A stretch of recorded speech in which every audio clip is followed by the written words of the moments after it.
ॐ सोमनाथाय नमः। ॐ मल्लिकार्जुनाय नमः।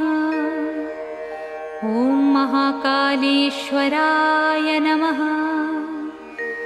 ॐ ओंकारेश्वराय नमः। ॐ वैद्यनाथाय नमः। ॐ भीमशंकराय नमः। ॐ रामेश्वराय नमः। ॐ नागेश्वराय नमः। ॐ विश्वेश्वराय नमः। ॐ त्र्यंबकेश्वराय नमः।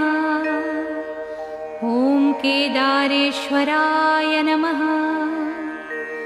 ॐ भुस्मेश्वराय नमः।